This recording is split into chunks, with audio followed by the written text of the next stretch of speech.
is one of the surprises of our time. Some big powers do not want to see the progress of other societies and nations. They turn to thousands of reasons, make allegations, place economic sanctions to prevent other nations from developing and advancing, all resulting from their distance from human values, moral values, and the teachings of the divine prophets. Regretfully, they have not been trained to serve mankind. Dear academics, dear faculty and scholars, students, I believe that the biggest God-given gift to man is science and knowledge.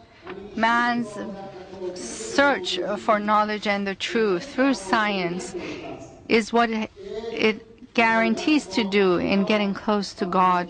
But science has to combine with the purity of the spirit and of the purity of man's spirit, so that scholars can unveil the truth and then use that truth for advancing humanity's cause. These scholars would be not only people who would guide humanity, but also guide humanity towards a future, better future. And it is necessary that big powers should not allow mankind to engage in monopolistic activities and to prevent other nations from achieving that science. Science is a divine gift by God to everyone, and therefore it must remain pure. God is aware of all reality.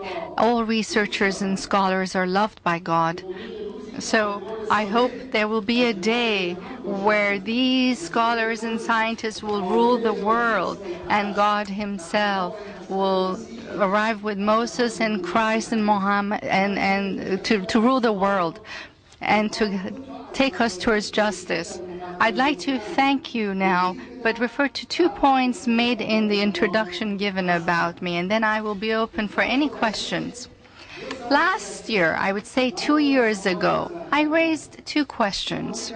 You know that my main job is a university instructor. Right now, as president of Iran, I still continue teaching graduate and PhD level courses on a weekly basis. My students are working with me in scientific fields. I believe that I am an academic myself, so I speak with you from an academic point of view, and I raise 2 questions.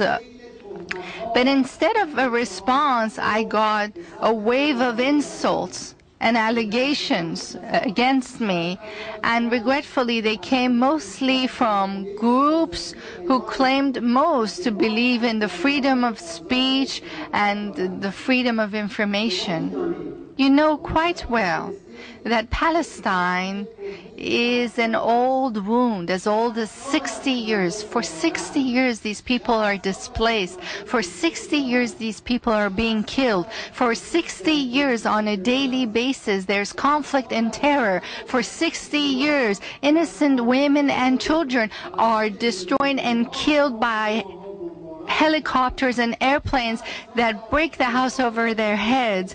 For 60 years, children in kindergartens, in schools, in high schools are in prison being tortured. For 60 years, security in the Middle East has been endangered. For 60 years, the slogan of expansionism from the Nile to the Euphrates is being chanted by certain groups in that part of the world. And as an academic, I asked 2 questions, the same 2 questions that I will ask here again. And you judge for yourselves whether the response to these questions should be the insults, the allegations, and all the words and the negative propaganda, or should we really try and face these 2 questions and respond to them? Like you, like any academic, I too will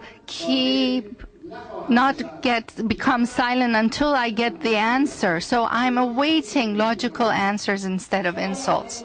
My first question was, Given that the Holocaust is a present reality of our time, a history that occurred, why is there not sufficient research that can approach the topic from different perspectives? Our friend referred to 1930 as the point of departure for this development. However, I believe the Holocaust, from what we read, happens during World War II after 1930 in the 1940s. So, we have to really be able to trace the event. My question was simple. There are researchers who want to approach the topic from a different perspective. Why are they put into prison? Right now, there are a number of European academics who have been sent to prison because they attempted to write about the Holocaust or research it from a different perspective, questioning certain aspects of it. My question is, why isn't it open to all forms of research? I have been told that there's been enough research on the topic, and I ask, well, when it comes to topics such as freedom, topics such as democracy, concepts and norms such as God, religion, physics even, or chemistry, there's been a lot of research, but we still continue more research on those topics. We encourage it, but then why don't we encourage more research on a historical event that has become the root, the cause of many heavy catastrophes in the region in this time and age?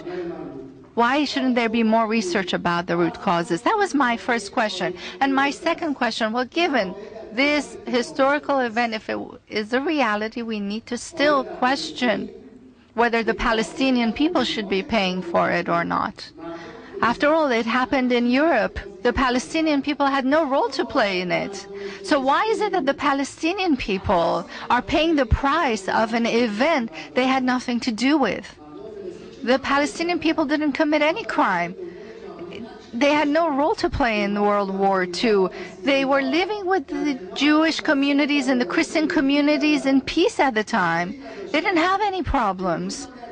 And today, too, Jews, Christians and Muslims live in brotherhood all over the world, in many parts of the world. They don't have any serious problems. But why is it that the Palestinians should pay a price, innocent Palestinians, for 5 million people to remain displaced or refugees abroad for 60 years? Is this not a crime? Is asking about these crimes a crime in and by itself? Why should an academic myself face insults when we're asking questions like this? Is this what you call freedom and upholding the freedom of thought?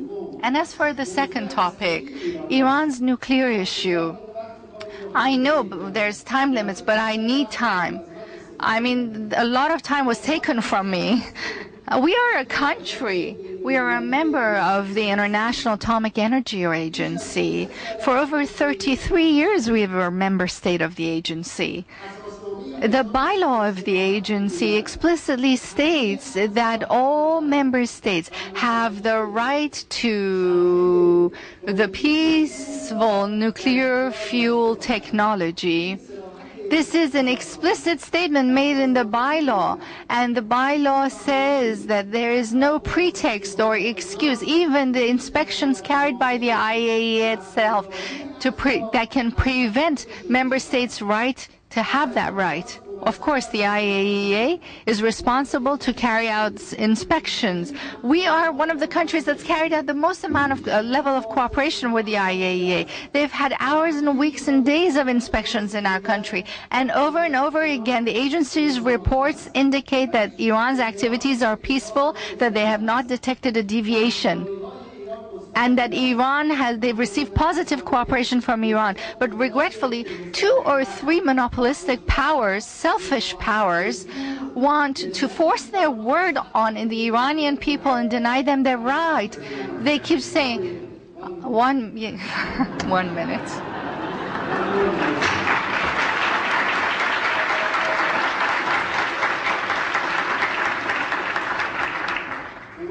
They tell us you don't let them, they won't let them inspect you. We're like, why not? Of course we do. How come is it anyways that you have that right and we can't have it? We want to have the right to peaceful nuclear energy. They tell us, don't make it yourself. We'll give it to you.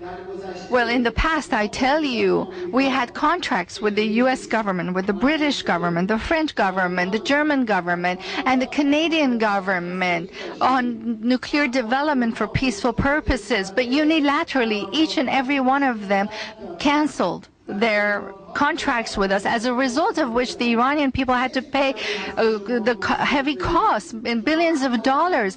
Why do we need the fuel from you? You've not even given us spare aircraft parts that we need for civilian aircraft for 28 years under the name of embargo and sanctions, because we're against, for example, human rights or freedom. Under that pretext, you